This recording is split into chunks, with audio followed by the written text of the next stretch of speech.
Hello ನಮಸ್ತೆ ಎಲ್ಲರಿಗೂ ಕೃಷ್ಣ ಜನ್ಮಾಷ್ಟಮಿ ಹಬ್ಬದ ಶುಭಾಶಯಗಳು.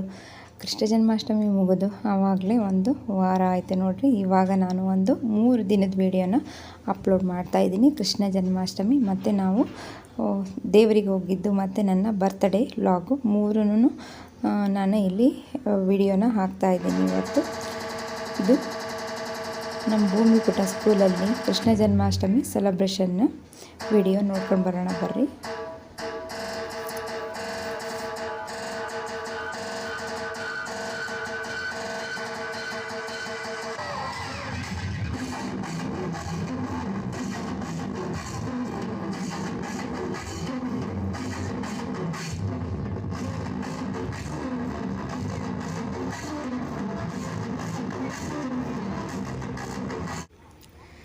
ಕೃಷ್ಣ ಜನ್ಮಾಷ್ಟಮಿ ಸೆಲೆಬ್ರೇಷನ್ ಸಿಂಪಲ್ಲಾಗಿ ಮಾಡಿದ್ರಿ. ಆದರೆ ತುಂಬ ಕೃಷ್ಣ ರಾಧೆ ವೇಷ ಹಾಕ್ಕೊಂಡು ಚಿಕ್ಕ ಮಕ್ಕಳು ತುಂಬ ಮುದ್ದಾಗಿ ಕಾಣಿಸ್ತಿದ್ರು. ಅವ್ರನ್ನ ನೋಡೋದೇ ಒಂದು ಖುಷಿ ನೋಡ್ರಿ. ಸೆಲೆಬ್ರೇಷನ್ ಎಷ್ಟೇ ಸಣ್ಣದಾಗಿ ಮಾಡಿದ್ರು ಹುಡ್ರು ಮಾತ್ರ ತುಂಬ ಚೆನ್ನಾಗಿ ರೆಡಿಯಾಗಿ ಬಂದಿದ್ರು. ಮತ್ತು ತಂದೆ ತಾಯಿಗಳಿಗೂ ಒಂದು ಖುಷಿ ಅಲ್ರಿ, ಅವ್ರ ಮಕ್ಕಳನ್ನ ಆ ರೀತಿಯಾಗಿ ಕೃಷ್ಣ ಜನ್ಮಾಷ್ಟಮಿ ರಾಧೆ ಕೃಷ್ಣ ಡ್ರೆಸ್ ಹಾಕ್ಬಿಟ್ಟು ನೋಡೋದು. ಅದೆಲ್ಲ ಆದಮೇಲಿಂದ ಮಾರನೇ ದಿವಸ ನಾವು ದೇವ್ರಿಗೆ ಹೋಗಬೇಕಾಗಿತ್ತು. ಅವತ್ತು ಅಸೆಂಬ್ಲಿ ಆ್ಯಕ್ಟಿವಿಟಿ ಇತ್ತು ಭೂಮಿಪುಟದ್ದು. ಮತ್ತು ಇಲ್ಲಿ ನಮ್ಮ ಮನೆ ಹತ್ರ ಒಂದು ಸುಂಕ್ಲಮ್ಮ ದೇವಿಗೆ ಸೀರೆ ಸೇವೆ ಮಾಡಿಸಿದ್ದೆ. ಅದನ್ನು ಮುಗಿಸ್ಕೊಂಡ್ಬಿಟ್ಟು ಅವತ್ತು ನಾವು ದೇವರಿಗೆ ಹೊರಟು ಮೇಕಪ್ ಎಲ್ಲ ಹಂಗೆ ಮಕ್ಕ ತೊಳ್ಕೊಂಡು ಬರೋಕ್ಕೂ ಟೈಮ್ ಇರಲಿಲ್ಲ. ಭೂಮಿಪುಟಾಗೆ ಹೊರಟು ಇದು ಗವಿಸಿದ್ದಪ್ಪ ದೇವರು ಅಂತ ನೋಡ್ರಿ. ತುಂಬ ಚೆನ್ನಾಗೈತಿ. ಫುಲ್ಲು ಸುತ್ತಲೂ ಕಾಡಿನ ನಡುವೆ ಗುಡ್ಡದ ಮೇಲೆ ದೇವರು ನೋಡೋಕ್ಕಂದ್ರೂ ತುಂಬ ಚೆನ್ನಾಗೈತ್ರಿ. ಸುತ್ತಲೂ ಗಿಡ ಮರ ಎಲ್ಲ ಹಚ್ಚ ಹಸಿರಿನ ನಡುವೆ ಇದು ದೇವಸ್ಥಾನ ಐತಿ. ನಾವು ವರ್ಷಕ್ಕೊಂದ್ಸಲ ಶ್ರಾವಣ ಮಾಸದೊಳಗೆ ಒಂದು ಮಂಗಳವಾರ ಹೋಗ್ತಾ ಇರ್ತೀವಿ ರೀ. ಇಲ್ಲಿ ಮಂಗಳವಾರ ಅಷ್ಟೇ ವಿಶೇಷ ಪೂಜೆ ಇರ್ತೈತಿ. ಹಂಗಾಗ್ಬಿಟ್ಟು ನಾವು ಕೊನೆ ಮಂಗಳವಾರ ಹೋಗಿದ್ದಕ್ಕೆ ತುಂಬ ರಶ್ ಇತ್ತು. ನಾನು ದೇವ್ರದ್ದೆಲ್ಲ ಕ್ಲೀನಾಗಿ ವಿಡಿಯೋ ಮಾಡ್ಕೋಬೇಕಂದ್ರೂ ಆಗಲಿಲ್ಲ, ಅಷ್ಟು ರಶ್ ಇತ್ತು. ನಾನು ಜಸ್ಟ್ ಹೊರಗಡೆ ದೇವ್ರದ್ದು ಲಿಂಗು ಅದೆಲ್ಲ ಇತ್ತಲ್ಲ ಅದನ್ನಷ್ಟೇ ವಿಡಿಯೋ ಮಾಡಿದ್ದೇನೆ ನೋಡಿರಿ. ಅದಾದಮೇಲಿಂದ ಇದು ನನ್ನ ಬರ್ತ್ಡೇ ದಿನದ್ದು ಲಾಗು. ಆವತ್ತು ಬರ್ತ್ಡೇ ಸಿಂಪಲ್ಲಾಗಿ ಸೆಲೆಬ್ರೇಷನ್ ಮಾಡ್ಕೊಳ್ಳೋಣ ಅಂತಂದು ಇದು ರೆಡಿ ಆದ್ವಿ. ಇದು ಡ್ರೆಸ್ಸು ಈ ರೀತಿಯಾಗಿ ಹೊಸ ಡ್ರೆಸ್ಸು ತೊಗೊಂಡಿದ್ದೆ ನೋಡಿರಿ. ಮತ್ತು ಭೂಮಿ ನಾನು ಇಬ್ಬರು ಹಾಗೆ ಸ್ವಲ್ಪ ಹೊರಗಡೆ ಶಾಪಿಂಗ್ ಇತ್ತು. ಬರ್ತ್ಡೇ ಇರಲಿ ಏನಾರ ಇರಲಿ ಹೆಣ್ಮಕ್ಳಿಗೆ ಮನೆ ಕೆಲಸ ಅದಂತೂ ಎಲ್ಲದು ತಪ್ಪಿದ್ದಲ್ಲಲ್ರಿ.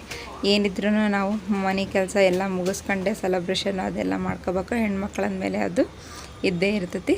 ಬೆಳಗ್ಗೆ ದೇವಸ್ಥಾನಕ್ಕೆ ಹೋಗಿರಲಿಲ್ಲ, ಮಳೆ ಅದೆಲ್ಲ ತುಂಬ ಇತ್ತು ನಮ್ಮೂರಲ್ಲಿ. ಹಂಗಾಗ್ಬಿಟ್ಟು ಸಾಯಂಕಾಲ ಸ್ವಲ್ಪ ದೇವಸ್ಥಾನಕ್ಕೆ ಹಾಗೆ ಮಾರ್ಕೆಟ್ ಹತ್ರನೇ ದೇವಸ್ಥಾನ ಇತ್ತು, ದೇವಸ್ಥಾನಕ್ಕೆ ಹೋಗಿ ಆಮೇಲಿಂದ ಸ್ವಲ್ಪ ಶಾಪಿಂಗೆಲ್ಲ ಮುಗಿಸ್ಕೊಂಡ್ಬಿಟ್ಟು ಕೇಕ್ ಕಟ್ ಮಾಡೋಣ ಅಂತಿದ್ರು ಮಕ್ಕಳು. ಹಾಗಾಗಿ ಸರಿ ಆಯಿತು ಅಂತಂದು ನಾನು ಯಾವತ್ತೂ ಪ್ರತಿ ವರ್ಷ ಕಟ್ ಮಾಡಲ್ಲ ರೀ. ಮಕ್ಕಳಿಗೋಸ್ಕರ ಮಕ್ಕಳು ಇಷ್ಟಪಡ್ತಿದಾರ ಅಂತ ಈ ಕೇಕ್ ಕಟ್ ಮಾಡ್ಕೋಬೇಕು, ಅವ್ರ ಖುಷಿಗಂತಲೇ ಮಾಡ್ಕೋಬೇಕು. ಹಾಗಾಗ್ಬಿಟ್ಟು ಇಲ್ಲೇ ನಮ್ಮ ಮನೆ ಹತ್ರನೇ ಒಂದು ಚಿಕ್ಕದು ಕೇಕ್ ತಗೊಂಡು ಬಂದು ಸೆಲೆಬ್ರೇಷನಿಗೆ ಎಲ್ಲ ಪ್ರಿಪ್ರೇಷನ್ ಮಾಡ್ಕೊಂಡ್ವಿ. ಅದು ಈ ರೀತಿ ಆಗ್ತೈತಿ ಅಂದ್ಕೊಂಡೇ ಇರಲಿಲ್ಲ. ಆವತ್ತು ಕ್ಯಾಂಡಲ್ಲು ಸ್ಟಾಕ್ ಇರೋದಿತ್ತೋ ಏನೋ ಗೊತ್ತಿಲ್ಲ, ಫುಲ್ಲು ಕ್ಯಾಂಡಲ್ ಬ್ಲಾಸ್ಟ್ ಆಗಿಬಿಡ್ತು. 10 ನಿಮಿಷ ಏನಾಗ್ತೈತಿ ಅಂತಲೇ ಗೊತ್ತಾಗಲಿಲ್ಲ ನಮಗೆ. ಆ ಜಾಗದಲ್ಲಿ ನನ್ನ ಬದಲು ನನ್ನ ಮಗಳು ಇದ್ದಿದ್ಲಂದರೆ ಅವತ್ತು ನೆನೆಸ್ಕೊಂಡ್ರೇ ಭಯ ಆಗ್ತತಿ. ಸೀದಾ ಅದು ಬ್ಲಾಸ್ಟ್ ಟೈಪ್ ಆಗಿಬಿಟ್ಟು ಕ್ಯಾಂಡಲ್ಲು ಮೈ ಮೇಲೆ ಬಂದುಬಿಡ್ತು. ಸ್ವಲ್ಪ ನಾವು ಈ ಥರ ಬರ್ತಡೇಗೆ ನಾವು ಕ್ಯಾಂಡ್ಲು ಅದೆಲ್ಲ ಹಚ್ಚೋ ಮುಂದೆ ಸ್ವಲ್ಪ ಹುಷಾರಾಗಿರಬೇಕು. ಅದಾದಮೇಲಿಂದ ನಾನು ನನ್ನ ಮಕ್ಳಿಗೆ ಹೇಳಿಬಿಟ್ಟೆ, ನೆಕ್ಸ್ಟ್ ಟೈಮಿಂದ ಕ್ಯಾಂಡಲ್ ತರೋದೇ ಬೇಡ ಬರ್ತಡೇಗೆ ಅಂತ. ಸ್ವಲ್ಪ ನಾವೇನಾದ್ರೂ ಕೇರ್ಲೆಸ್ ಮಾಡಿಬಿಟ್ಟಿದ್ರಂದರೆ ಅದು ಸೀದಾ ನನ್ನ ಕಣ್ಣಿಗೆ ಬಂದುಬಿಡ್ತಿತ್ತು. ಅಷ್ಟು ಆವತ್ತು ಭಯ ಆಗ್ಬಿಡ್ತು ನೋಡಿರಿ. ಯಾರೇ ಆಗಲಿ ಸ್ವಲ್ಪ ಕ್ಯಾಂಡಲ್ ಅವಾಯ್ಡ್ ಮಾಡಿಬಿಡ್ರಿ, ಇಲ್ಲಾಂದರೆ ಕ್ಯಾಂಡಲ್ ಹಚ್ಚೋ ಮುಂದೆ ಸ್ವಲ್ಪ ಹುಷಾರಾಗಿರಬೇಕು ನೋಡಿರಿ. ಚಿಕ್ಕ ಮಕ್ಕಳು ಇದ್ದಿದ್ರೆ ಅವತ್ತು ಎಂಥ ಅನಾಹುತ ಆಗ್ತಿತ್ತು, ನೆನೆಸ್ಕೊಂಬಿಟ್ರೇ ಭಯ ಆಗ್ತೈತಿ. ನಾನು ಅವ್ರಿಗೂ ಅಲ್ಲಿಗೂ ಬೇಕ್ರಿಯವರಿಗೆ ಫೋನ್ ಮಾಡಿ ಹೇಳಿದೆ, ಈ ರೀತಿ ಆಗಿಬಿಡ್ತು ನೋಡಿರಿ, ಸ್ಟಾಕ್ ಏನಾರ ಇಟ್ಟಿದೆ ಅಂದರೆ ನೀವು ಯಾರಿಗೂ ಕೊಡೋಕ್ಕೆ ಹೋಗಬೇಡ್ರಿ ಅಂತ ಅವ್ರಿಗೂ ಕೂಡ ಹೇಳಿದೆ ನೋಡಿರಿ. ಆದರೆ ಟೈಮು ಯಾವ ರೀತಿ ಆಗಿರ್ತೈತಿ ಅಂತ ಗೊತ್ತಾಗಲ್ಲ, ಸ್ವಲ್ಪ ನಾವು ಎಚ್ಚರಿಕೆಯಿಂದ ಇರಬೇಕು.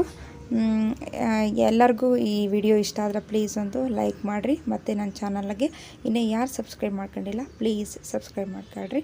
Thank you. ನಮಸ್ತೆ.